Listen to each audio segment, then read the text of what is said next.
한국직업방송과 연합뉴스TV가 함께 만드는 취업 전문 뉴스 투데이 고용플러스입니다. 내년도 최저임금을 심의, 의결하는 최저임금위원회의 14일 첫 전원회의가 노동계의 불참으로 연기됐습니다. 양대 노총은 최저임금법 개정안에 대해 헌법소원을 낼 예정이었지만 이 또한 연기했는데요. 노정 간 물밑 접촉이 이뤄지고 있다는 분석이 나옵니다. 조성혜 기자입니다. 내년도 최저임금을 심의 의결하는 최저임금위원회 첫 전원회의가 연기됐습니다. 앞서 공익위원들은 근로자위원들의 심의 참여를 촉구하면서 회의를 예정대로 열 것을 주장했지만 결국 미뤄졌습니다. 최저임금위 관계자는 노동계가 불참한 상황에서 진행이 어렵다고 판단했다고 말했습니다. 이런 가운데 최저임금법 개정안에 극렬 반대해온 노동계는 헌법 소원을 제기하겠다는 기자회견을 열 예정이었지만 이 역시 갑자기 연기했습니다. 최저임금 산입 범위를 확대하는 내용의 최저임금법 개정안을 두고 갈등을 빚어오던 노정이 호흡을 조절하는 모습입니다. 이를 두고 법정 시한이 채 한 달도 남지 않은 최저임금위원회를 비롯한 사회적 대화기구 정상화를 위한 노정 간 물밑 접촉의 결과가 아니겠냐는 관측도 나옵니다. 노사정 대화를 정상화하는데 전력을 다해야 합니다. 본부에서는 저부터 전 직원이 노사를 만나 이해를 구하고 설득하기 위해 최선을 다할 계획입니다. 다만 최저임금위는 내년도 최저임금 심의를 더는 미룰 수 없다는 판단에 따라 오는 19일에는 노동계가 불참하더라도 첫 전원회의를 열기로 한 상태입니다. 연합뉴스TV 조성혜입니다. 취임한 지 1주년을 맞은 김상조 공정거래위원장이 재벌개혁의 비가역적 변화가 시작됐다고 밝혔습니다. 또 갑질 반복 의심 기업 38곳은 집중 조사키로 했습니다. 한상용 기자가 보도합니다. 재벌 저격수란 별명을 가진 채 공정거래위원장을 맡게 된 김상조 위원장. 김 위원장이 취임 1년을 맞아 지배구조 개혁이 더딘 재벌과 상습적으로 갑질하는 기업에 거듭 경고를 보냈습니다. 우선 김 위원장은 재벌 개혁의 경우 나름 성과를 냈다고 자평했습니다. 아직 갈 길이 멀지만 적어도 과거로 회귀하지 않는 비가역적인 변화가 시작되었다는 측면에서 의미를 부여하고 싶습니다. 김 위원장은 총수 일가가 일감 몰아주기와 사익 편취의 원인이 되는 비상장 계열사들을 정리할 것도 압박했습니다. 대기업 집단의 대주주 일가들이 비주력 비상장사의 계열사 주식을 보유하고 그리고 일감 몰아주기 논란이 계속된다면 언젠가는 공정위의 조사, 제재 대상이 될 것임을 분명히 말씀드립니다. 김 위원장은 또 갑질 신고가 반복적으로 접수된 기업을 대상으로 사실상 직권 조사를 벌이겠다는 뜻도 밝혔습니다. 현재 조사 대상에 오를 것으로 보이는 기업은 모두 38곳. 신고 내용에 국한하지 않고 그 해당 기업의 거래 시스템 전반을 들여다보는 방식으로 그렇게 직권 사건 처리 방식에 의해서 처리를 할 겁니다. 김 위원장은 그간 갑을 문제 해결에서는 어느 정도 호응을 받았지만 재벌 개혁에서는 평가가 엇갈리는 상황입니다. 김 위원장이 취임한 뒤 작년 하반기에 접수된 민원 신고 신청은 2만 5천 건에 육박하며 전년보다 50% 늘었습니다. 김 위원장은 임기 2년 차엔 새로운 경제 환경에 맞도록 공정거래법 전면 개편에 집중할 계획입니다. 연합뉴스TV 한상용입니다. 김동연 부총리 겸 기획재정부 장관은 높은 경각심을 갖고 시장 상황과 외국인 자본 유출입 동향 등을 면밀히 모니터링하겠다고 밝혔습니다. 김 부총리는 15일 정부 서울청사에서 대외 경제장관 회의를 열고 주요국 통화정책 정상화가 가속화될 경우 신흥국 금융 불안이 더욱 확대될 수 있다며 이같이 말했습니다. 또 국내 영향은 아직 제한적이라면서도 최근 시장 불안이 주요국의 무역 갈등, 정치 불안, 유가 급등 등 위험 요인과 결합할 경우 파급 효과가 확대될 가능성을 배제할 수 없다고 지적했습니다. 석 달 연속 10만 명대에 머물던 취업자 증가폭이 지난달에는 10만 명 밑으로 추락하며 일자리 사정이 더 악화했습니다. 통계청에 따르면 5월 취업자 수는 작년 5월보다 7만 2천 명 늘어나는 데 그쳤습니다. 이 같은 취업자 수 증가는 2010년 1월 1만 명 감소를 기록한 뒤 8년 4개월 만에 가장 낮은 것입니다. 제조업 취업자는 자동차 등 산업 구조조정 여파로 1년 전보다 7만 9천 명 줄어들며 2달 연속 감소세를 이어갔습니다. 5월 실업률은 4%로 5월만 놓고 보면 18년 만에 최고였고 청년 실업률도 10.5%로 5월 기준 역대 최고를 기록했습니다. 최근 서울의 한 족발집 주인이 임대료를 무려 4배나 올린 건물주의 앙심을 품고 둔기로 폭행한 소식 전해드린 바 있습니다. 이렇게 상인들이 상권을 읽어놓으면 건물주들이 임대료를 마구 올려 피해보는 상인들이 비일비재한데요. 또 다른 사례를 정선미 기자가 취재했습니다. 젊은이들의 명소인 서울 홍익대 인근의 한 안경점. 10평 남짓하니 가게는 최근 문을 닫을 처지에 몰렸습니다. 건물주가 월세를 한꺼번에 5배나 올렸기 때문입니다. 일단 집주인이 지금 월세를 352만 원 저희가 내고 있는데 그거를 이제 지금 1,800만 원까지 올려놓은 상황이고 그냥 어이없죠. 이거는 뭐 말이 안 되는 거니까. 사실상 나가라는 이야기지만 그냥 나가기도 어렵습니다. 일단 저희가 여기에 투자했던 권리금을 회수를 못 받는 게 첫 번째 피해고 그 다음에 다른 자리를 찾아보면서 거기다가 줘야 되는 이제 자리세 마찬가지로 또 권리금이죠. 내야 되는 게 두 번째고 거기에 이제 인테리어 비용, 기타 잡비용들. 이 같은 임대료 폭등의 배경에는 상가 임대차 보호법이 자리 잡고 있습니다. 법상 임대료 인상 제한 기간이 5년만 지나면 좀 된다 싶은 곳은 몇 배씩 임대료를 올려버리는 겁니다. 보호기간을 10년으로 늘리는 법안들도 제출됐지만 모두 국회에서 낮잠을 자고 있습니다. 그 상가 임대차 보호 신고센터를 만들어서 관련된 민원들을 정책에 좀 반영시키고요. 지금 여러 가지 법안들이 있는데 국회 통과지 못하는 부분에 대해서 통과될 수 있도록 소상공인협회에서 노력을 할 거고요.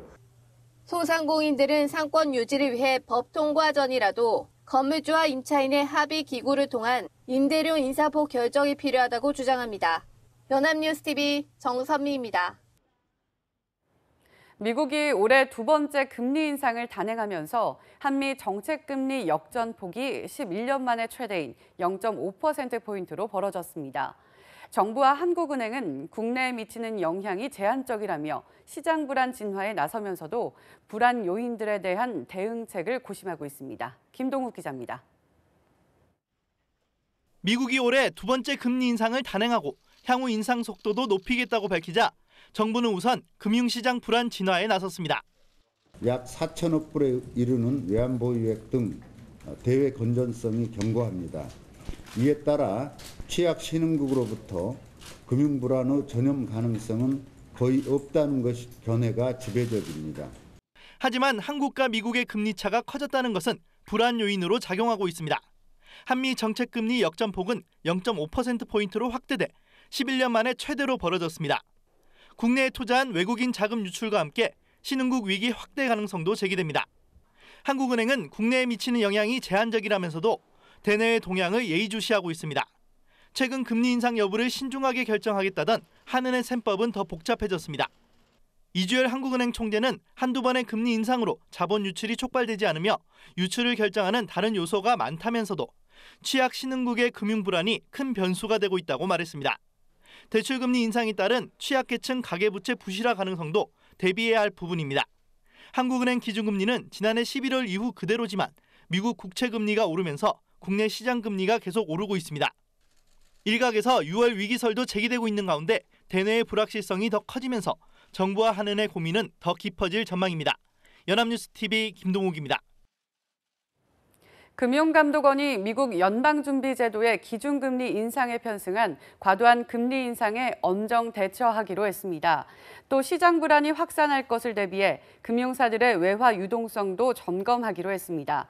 금감원은 유광열 수석 부원장 주재로 시장 상황 점검 회의를 열어 미국 금리 인상에 따른 금융시장 상황을 점검하고 대응 방안을 논의했습니다. 유 수석 부원장은 이번 금리 인상은 시장에서 예견하던 것이지만 미 연준이 금리 인상 횟수를 올해 연 3회에서 4회로 변경을 시사함에 따라 금융시장의 변동성이 다소 확대되는 양상이라고 평가했습니다.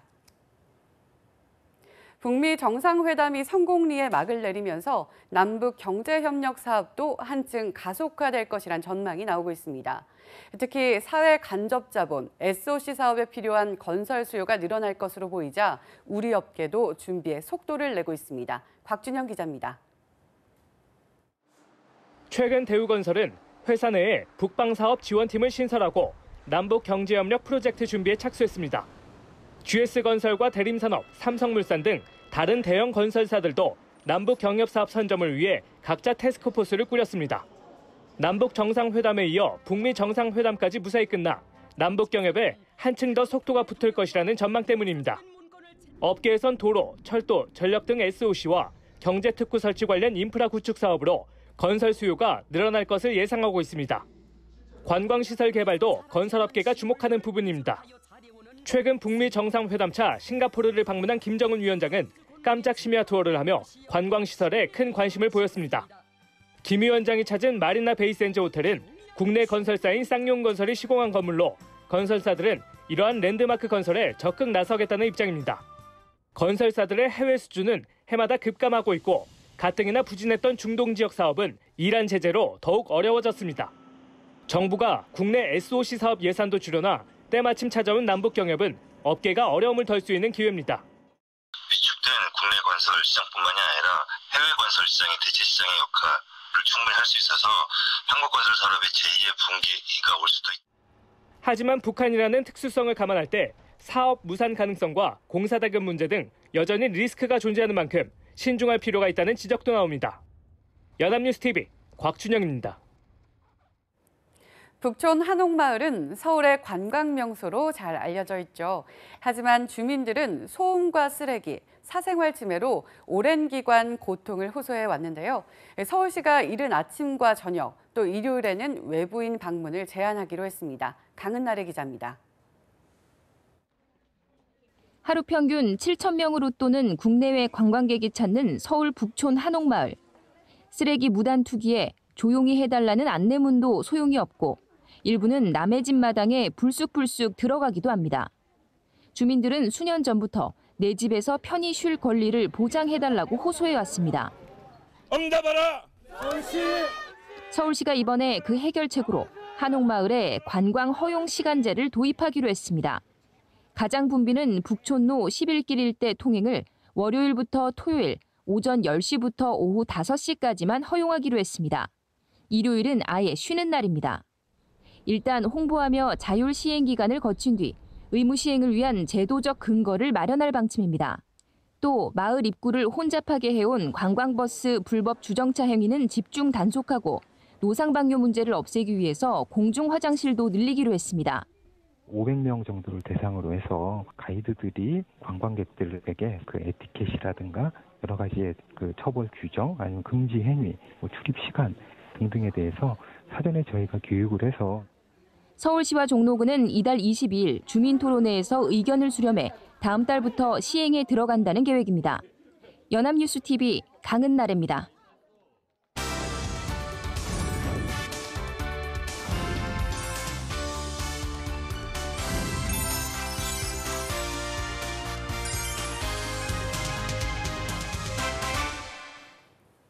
숨겨져 있는 알짜 직업을 소개하는 히든잡. 오늘도 투데이 고용플러스의 공식 취업 도우미 안치홍 아나운서와 함께합니다. 안녕하세요. 안녕하세요. 히든잡 시간입니다. 흔히들 다이아몬드를 고를 때 4개의 씨, 포씨를 꼭 봐야 한다고 합니다. 바로 중량을 뜻하는 캐럿과 투명도를 의미하는 클래리티, 또 색상, 즉 컬러와 연말을 의미하는 컷인데요. 그런데 이 중 객관적으로 평가할 수 있는 건 단 하나, 중량뿐이라고 합니다. 다이아몬드는 아주 작더라도 상당히 가격을 주고 사야 하는 보석이잖아요. 그런데 객관적으로 평가할 수 있는 부분이 중량뿐이라니 상당히 의외인데요. 그럼 나머지는 어떤 기준으로 평가를 하게 되는 건가요? 네, 나머지는 투명도와 색상 그리고 연마의 정도는 사람의 눈으로 평가돼 그 값어치를 매기게 되는데요. 등급 하나만 바뀌어도 엄청난 금액 차이가 생기는 보석을 바로 오늘 히든잡의 주인공인 보석감정사가 평가하게 된다고 합니다. 그렇군요. 다시 말해 보석의 값어치를 매길 때 이를 객관적으로 평가해주는 전문가가 있다는 뜻이네요. 그렇습니다. 보석 감정사는 다이아몬드나 루비, 사파이어, 비치 등을 보고 이것이 진품인지 평가하는 동시에 이에 대한 등급을 매기고 감정서를 발행하는 사람을 뜻하는데요. 특히 최근에는 합성 보석의 생산 기술이 발달하며 보석의 진위를 판별하기 어려워지면서 이와 관련한 범죄도 늘어남에 따라 보석 감정사의 중요성도 더욱 강조되어서 전망 역시 높아지고 있다고 합니다. 네, 실제로 큐빅과 다이아몬드를 함께 두고 비교해도 일반 사람들은 어떤 게 진짜 보석인지 잘 모르는 경우가 많잖아요. 보석 감정사는 어떻게 보석을 구별하고 또 평가를 하는 건가요? 네, 보석 감정사는 보석 도매상이나 개인, 홈쇼핑 등에서 감정이나 감별 의뢰가 들어오면 접수 시간을 기록하고 이 출고 예정일을 알려주는 것으로 일을 시작합니다.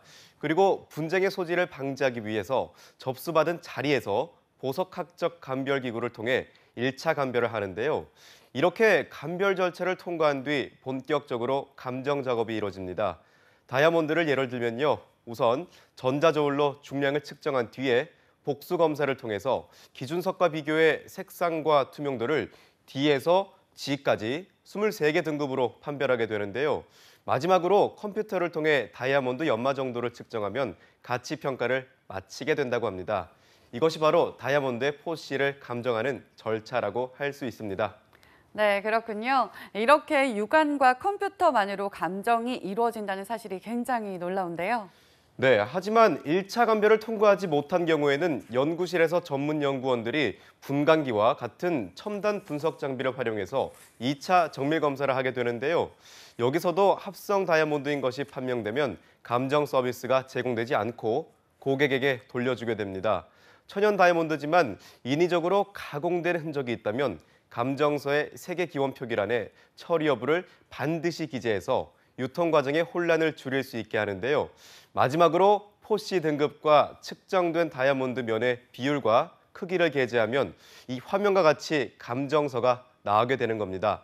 이 감정서를 통해 해당 다이아몬드의 가격이 보석 시장에서 결정되게 되는 거죠. 같은 기간 다이아몬드라도 등급에 따라 가격이 천차만별로 차이가 나기 때문에 보석 감정사의 역할이 중요하다고 할 수 있는 겁니다. 와, 상당히 어렵고 까다로운 작업이네요. 그러면 그만큼 작업 시간도 오래 걸리겠어요. 그렇습니다. 난이도에 따라 짧게는 5분에서 10분, 길게는 3일 이상 걸리는 경우도 있다고 하는데요. 이러한 보석 감정을 보석 감정사들은 하루에 40건에서 50건 정도 하게 된다고 합니다. 얼핏 보면 아름다운 보석과 매시간 마주할 수 있어서 황홀한 작업이라고 생각하기 쉽지만 보다 면밀한 조사를 위해 어두운 연구실에서 스탠드 하나만 켠 채로 감정을 해야 하는 경우가 많기 때문에 근육통이나 안구 건조에 시달릴 수 있는 고충도 만만치 않다고 합니다. 네, 작은 보석 하나에도 가격이 높기 때문에 그만큼 감정에 대한 스트레스와 부담감도 클 것 같습니다. 하지만 일반 사람들이 쉽게 할 수 없는 전문직이기 때문에 수입은 높을 것 같은데요. 어떤 편인가요? 그렇습니다. 보석 감정사의 경우 평균 연봉이 4천만 원 정도로 보수가 높은 직업인데요. 경력과 노하우가 쌓이면 그에 준하는 더 높은 연봉을 받을 수 있어서 직업적인 만족도도 상당히 높은 직업이라고 합니다. 네, 보수도 상당히 높은 편이네요. 그렇다면 보석 감정사가 되기 위해서는 어떻게 해야 되나요? 네, 일반적으로 보석감정사로 활동하려면 한국산업인력공단에서 발급하는 보석감정사 자격증을 취득하는 것이 좋은데요. 보석학 일반, 다이아몬드 감정법, 보석감별법, 보석가공법을 보는 필기시험과 실제 다이아몬드와 유색 보석 5개를 감별하는 보석감정 실무에서 각각 60점 이상이 돼야 자격증을 취득할 수 있다고 합니다. 이외에도 미국 보석감정사, 영국 보석감정사, 미국 보석평가사 자격증을 따거나 국내외의 사설기관에서 감정사 업무 관련 프로그램을 이수한 뒤 현장에서 활동하는 경우도 있다고 합니다. 자격을 취득한 뒤에는 귀금속을 취급하는 도매 그리고 소매업체, 보석감정원, 보석가공업체, 보석 및 귀금속 수입, 수출업체 등 다양한 곳에 취업이 가능한데요. 경력이 쌓인 뒤 본인이 원한다면 프리랜서로도 활동할 수 있기 때문에 직업적인 유연성이 아주 높은 직업이라고 할 수 있습니다. 그렇군요. 무엇보다 보석을 좋아하는 사람에게는 매시간 보석과 함께할 수 있어서 행복한 직업이 될 수 있겠습니다. 고충도 그만큼 크지만 그만큼 연봉은 물론 자유로운 활동까지 가능한 보석 감정사에 관심 있는 분들이라면 꼭 도전해 보시기 바랍니다. 지금까지 히든잡 안치홍 아나운서였습니다. 고맙습니다. 고맙습니다. 지금까지 투데이 고용플러스였습니다. 오늘 저희가 준비한 내용은 여기까지입니다. 함께해 주신 여러분 고맙습니다.